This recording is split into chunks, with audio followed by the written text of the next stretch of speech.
Hello friends, मेरा नाम अजय सिसोदिया और आप देख रहे हैं सिम्फनी 6। तो दोस्तों, इस वीडियो में देखेंगे कि हम फॉर्म का यूज करते हुए डेटाबेस में डेटा को कैसे हम सेव करेंगे। तो दोस्तों, यहाँ तक हम देख चुके थे। पहले एक मुझे लिंक लगाना होगा यहाँ पर रजिस्टर, और यहाँ पे मैं सेट करूंगा यूआरएल सेट करेंगे। तो मैंने यहाँ पर जाता हूँ व्यूज़ में। तो मैं आपको दिखाता हूँ, लेआउट फाइल हमारी ये है। तो यहाँ चेक करेंगे तो यहाँ पर पार्शियल, यहाँ पर एक इंक्लूड हो रही है फाइल, और जो अगर आप देख पा रहे हैं यहाँ पर मैंने फाइल को इंक्लूड ये दिस वन navbar.html पार्शियल नाम की डायरेक्टरी है। तो मुझे वहाँ जाना होगा, यहाँ मैं ओपन कर लेता हूँ और यहाँ पर रजिस्टर। तो मैं यहाँ पर यूआरएल सेट कर लेता हूँ, यानी कि यूआरएल का नाम दे देता हूँ। मैंने कंट्रोलर में एक यहाँ पर एक फंक्शन बनाऊंगा कंट्रोलर में, तो मैं उसका नाम सेट करूंगा user_register। ओके, यहाँ मेरा काम कंप्लीट हो गया। तो यहाँ भी तो एरर शो करेगा क्योंकि वो अनेबल टू कनेक्ट। तो मैं चलता हूँ अब मैं एक फाइल बना लेता हूँ और बना लेता हूँ user_register के नाम से। तो यहाँ सेव करा देता हूँ user_register.html.twig फाइल, एक ट्विग फाइल में क्रिएट कर लेता हूँ। चलिए, ये काम मेरा हो गया। तो यहाँ मैं थोड़ा सा एक लिख दिया मैंने सेव करने के लिए, जो शो करे एक टेक्स्ट। तो अब मुझे यहाँ हो गया, अब कंट्रोलर में चलते हैं। ये कंप्लीट हो गया, ठीक है, व्यूज का काम कंप्लीट हो गया यूआरएल का। अब मैं चलता हूँ कंट्रोलर में, तो मैं फंक्शन यहाँ पर क्रिएट कर लेता हूँ। तो एक फंक्शन मैं कॉपी पेस्ट करूंगा। तो मुझे फंक्शन बनाना होगा एक रजिस्टर के लिए, यानी कि यूजर का डेटा मुझे एंटर करना, रजिस्टर करना होगा, यानी कि सेव कराना होगा यूजर नाम की टेबल के अंदर। तो मैं यहाँ पर नेम सेट कर लेता हूँ, जो मैंने लिंक में दिया था, user_register। और यहाँ पर मुझे रेंडर करना होगा user_register.html.twig फाइल को। तो ये नाम मैं दिखाया था आपको कैसे किया था। मैंने देखिए यहाँ पर पहले सेट कर चुका था पाथ। तो पाथ सेट किया मैंने, तो उसके अकॉर्डिंग ये फंक्शन कॉल होगा और स्ट्रिंग में पास होगा रजिस्टर। तो स्ट्रिंग रजिस्टर, ठीक है। मैं इसको रिफ्रेश कर लेता हूँ, तो यहाँ पर डिक्लेरेशन दिखा रहा है। ओके, मैं नाम चेंज करना भूल गया हूँ फंक्शन का। मैं लिख देता हूँ इसका नाम रजिस्टर। तो अब रजिस्टर नाम का मेरे पास एक मेथड यहाँ पर मिल जाएगा। मैंने रिफ्रेश किया पेज को, और जैसे मैंने रिफ्रेश किया तो ये पेज ठीक से काम करना चाहिए। दोस्तों, मैं इससे पहले बताता हूँ, अगर आप यूट्यूब पर हैं तो #एजू लिखिएगा एक एक स्पेस डालकर, और यहाँ हमारा चैनल जो है ओपन हो जाएगा। आप जब इस पर क्लिक करेंगे तो यहाँ पर आप नीचे स्क्रॉल डाउन करेंगे तो यहाँ वीडियोस देख पाएंगे लेटेस्ट। ये देखिएगा, यहाँ पर आप वीडियोस देख पाएंगे और बहुत सारे वीडियोस यहाँ पर मिलेंगे।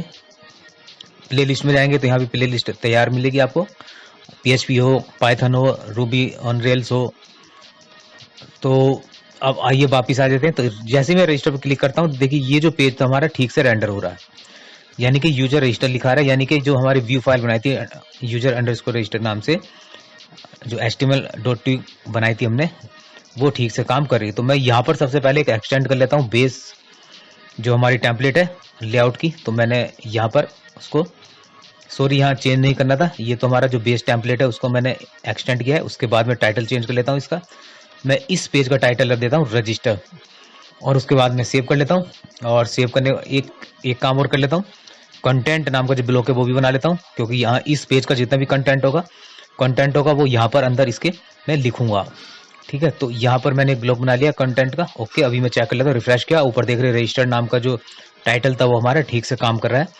पेज में कोई दिक्कत नहीं है, कोई परेशानी नहीं है। तो बस अब हमें क्या करना होगा दोस्तों, यहाँ पर देखिए मैं इसका एक ऑब्जेक्ट बना लेता हूँ, जो मैनेजर हम यूज कर रहे हैं ऊपर टॉप पर, मैनेजर रजिस्ट्री। और मैं इसको यहाँ रिक्वेस्ट कॉपी पेस्ट कर लेता हूँ, क्योंकि अब हमें करना है डेटा को सेव। तो उसके लिए हमें कोड लिखना होगा। आई थिंक ये पहले भी हम एक वीडियो में कर चुके हैं, अगर आप देखेंगे तो ये हम शायद सेव नहीं किया होगा हमने, शायद, है ना। चलिए कोई नहीं, पर इतना काम तो हम कर चुके हैं ये सब।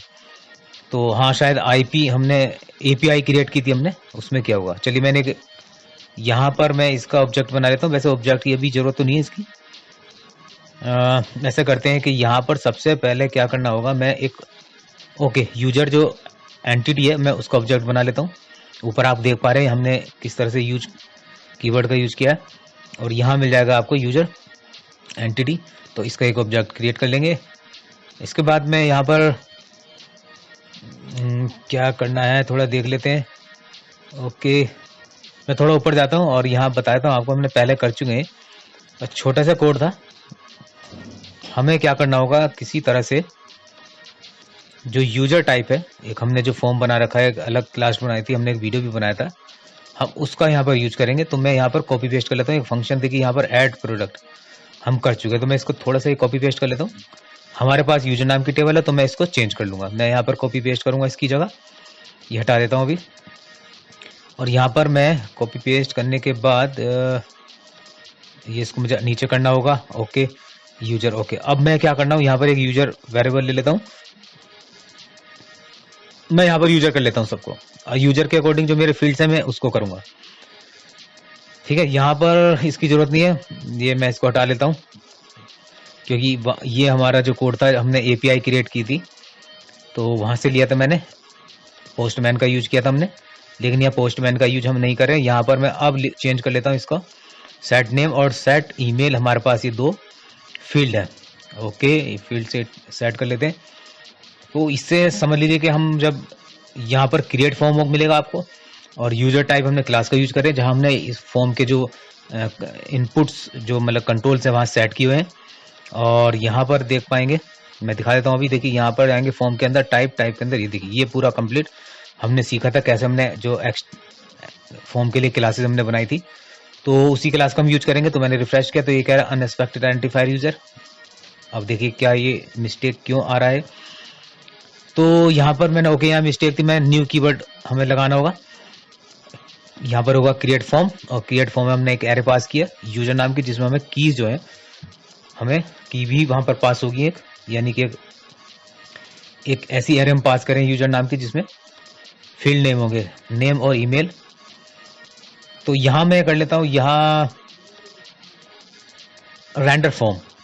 ठीक है, तो रेंडर फॉर्म फंक्शन कहाँ मिलेगा, जो आपने अपने कंट्रोलर का जो एक्सटेंड किया हुआ है वो उसके अंदर है। ठीक है, तो मैंने रेंडर फॉर्म लिखा, और यहाँ पर मैंने जो फॉर्म वेरिएबल है जो, ठीक है, वो उसको मैं यहाँ लिख देता हूँ। अब देखिए रिफ्रेश करूंगा तो यहाँ पर फॉर्म दिखाई देना चाहिए, क्यों नहीं दिखाई दे रहा है फॉर्म, वो चेक करना होगा।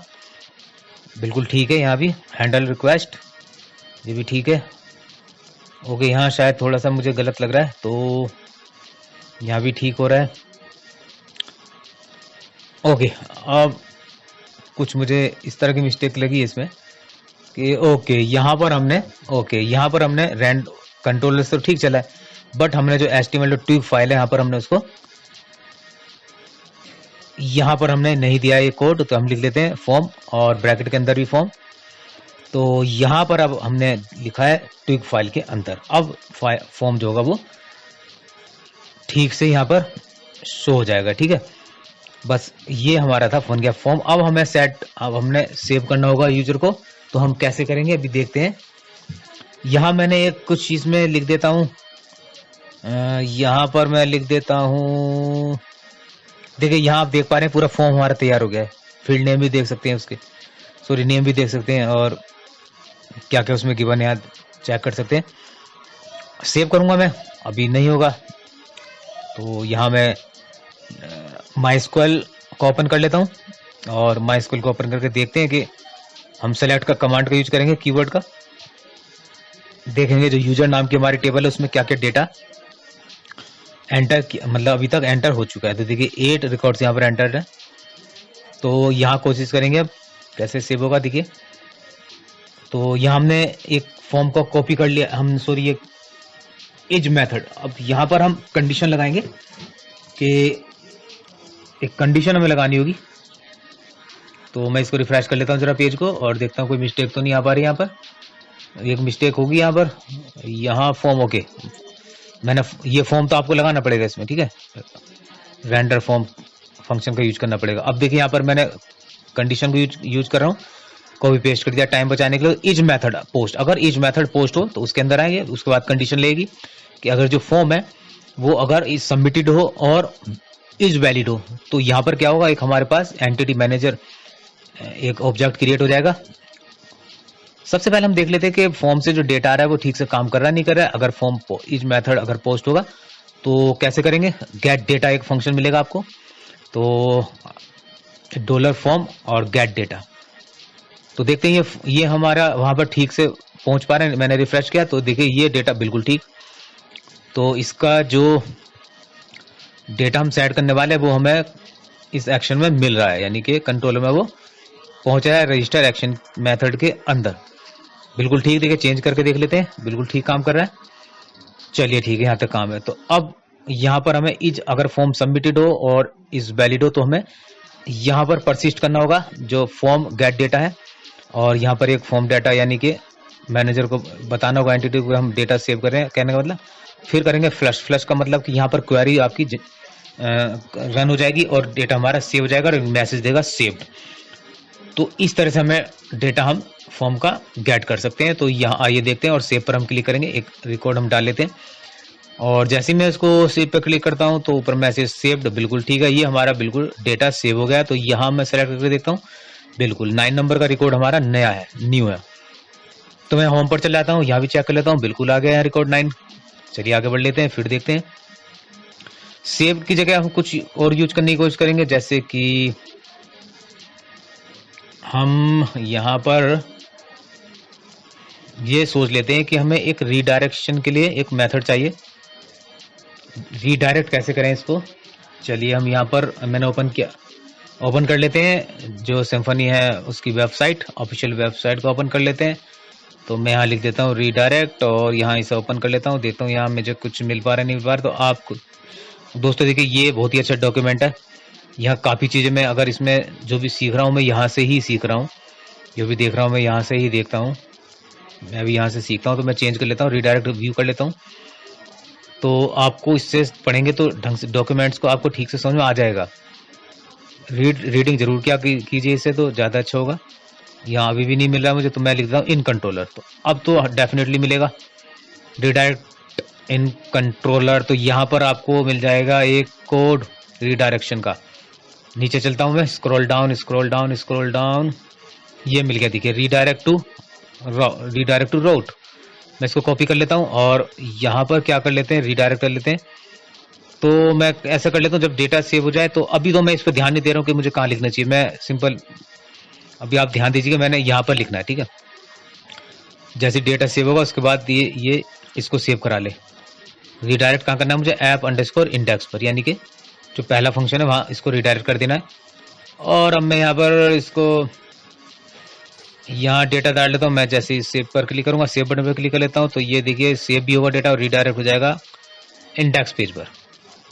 अब मैं यहाँ रजिस्टर पर चलाता हूँ, फिर से एक बार ट्राई करता हूँ। हाँ देखिए बिल्कुल ठीक तरीके से डेटा सेव हो रहा है। दोस्तों वीडियो को लाइक शेयर और सब्सक्राइब करना ना भूलें, ताकि हमारा मनोबल जो है बहुत हायर हो, ठीक है, हमें मोटिवेशन मिले और ऐसे वीडियोस में बनाता रहूं। तो ये हमारा डेटा सेव करने का तरीका था, बिल्कुल ठीक से समझ लीजिए, इसको आगे काम आने वाला है। तो वैसे एल्स की जरूरत नहीं थी मुझे। दोस्तों thank you very much, have a nice day. Advance में वीडियो खत्म होने से पहले कि आपने इतना कीमती समय निकाला इस वीडियो के लिए, शेयर लाइक और सब्सक्राइब करना ना भूलें, और हमारे चैनल पर वीडियोस देखना ना भूलें, प्ले लिस्ट में जाकर देख सकते हैं आप। तो बाकी ये इतना ही था बस इस वीडियो में। नेक्स्ट वीडियो में कुछ नया लेकर आऊँगा और वीडियोस आते जाएंगे नए नए। तो यहाँ तो सेव बाकी सब मैं आपको दिखा रहा हूँ रिवीजन करके, इसको देख लीजिए ढंग से डेटा कैसे सेव करते हैं डेटाबेस में। ये हमारा कंप्लीट हो गया है, आई थिंक आपको समझ